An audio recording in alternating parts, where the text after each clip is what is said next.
June is Pride Month in the U.S., and our next guest is here to put this into historical context. The Reverend Martin Brokenleg holds a doctorate degree in psychology and is a graduate of the Episcopal Divinity School. He has a history of teaching and retired as the Director of Indigenous Ministries at the University of British Columbia. Now he is a priest with the Anglican Church of Canada. Father Brokenleg, hello to you.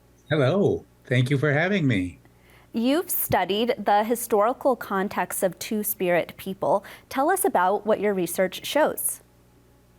Well, my approach to Native American studies, which I taught for about 35 years, was of course in part academic, but it was in part personal.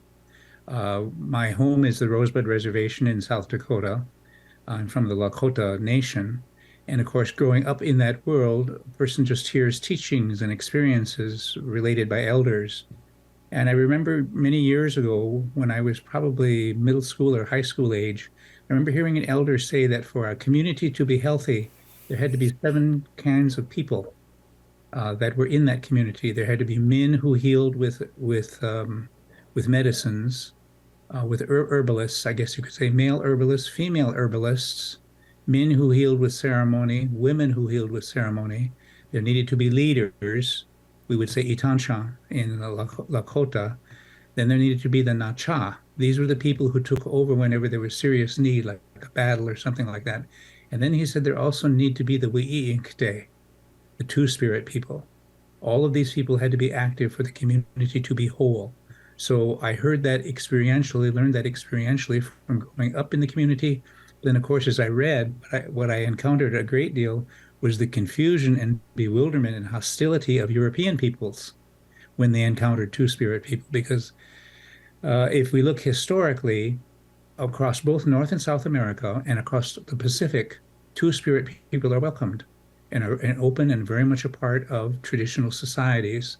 If you go to New Zealand or Australia or Hawaii or Latin America or here in Turtle Island of North America, what we tend to see is an open, welcoming quality of Two-Spirit people. And as you say accurately, all communities regarded Two-Spirit people as having a special closeness to the spirit world. And so that meant that that Two-Spirit people needed to be knowledgeable in ceremonies, but also were also called on whenever spiritual power was in need. So for example, naming ceremonies among us Lakota, you usually ask an honored person to bestow a name on a younger member of the family, or if something significant happens to a person as an adult, then a new name would be given to that person. And there were certain esteemed people in any community who would be asked to do that. Over one's lifespan, a man might be invited to name 2 or 3 people, but a Two-Spirit person might be dozens and dozens and dozens. That's the case with me. I have named probably 40 people. Because I'm known as a Two-Spirit person, and the names that I pray for are considered somehow more powerful, I guess, than the names of other people. So you're right in saying, yeah, this is a long, open tradition in indigenous communities in North America, and it bewildered the Europeans. Are you aware of any indigenous nations who shunned or looked down upon Two-Spirit people? That we see that only after the presence of missionaries and European explorers. This is their mentality. And of course, there was great hostility to Two-Spirit peoples across Europe and across some parts of Asia, but not in North America. I have never heard of a single indigenous community to North America that was hostile or rejecting. And of course, in Lakota communities, we tease everybody about everything. So a Two-Spirit person is going to be teased from time to time about this or that.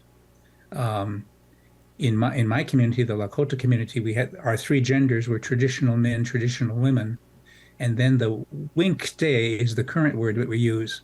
It's a nonsensical word in a way because it means killswoman, and why we would call a man a killswoman doesn't make any sense if they're Two-Spirit. A linguistic family on my reservation of Rosebud said that wasn't the original pronunciation of the word. The original word was Wi'inkte, a multi-syllable word, Wi'inkte, and it referred to, in the Lakota language, we have a form of the language that men speak and a form of the language that women speak. The two-spirit people could use either one. And that's what the original name word would have meant. We e ink day means the men who could use the women's language or the men's language. But of course, our ears have gotten accustomed to hearing English. So there are sounds in Lakota language that people don't hear anymore. And one is the multisyllable, we e ink day, four-syllable word, been reduced to two of wink day. Father, we only have about a minute left here, but I am curious. You've said the word two-spirit many times now. It seems as though, from my observation, that that's something that a lot of Indigenous people have really come to use regularly when speaking about the LGBTQ community. Can you maybe comment on if that's okay to use widely? I think it is. I think it's an appropriate term to use. It's respectful, and in fact was originated by two-spirit people. Sometime in the 1960s, there was an organization of two-spirit people in the San Francisco area, as I understand it, who started to use that term. But one of their recommendations was never to translate it into an indigenous language because it might be offensive in those various languages. Awoni would not be a term. Two-spirit in Lakota language is not a term we would use, but we would use the English word two-spirit because it carries the notion, the indigenous notion, that everything is spiritual. When you come right down to it, everything is spiritual.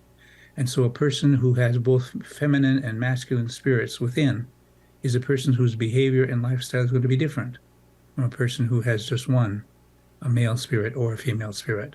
So it is a respectful term to use, and I appreciate you using it. Well, Father Martin Brokenleg, thank you so much. Thank you for having me.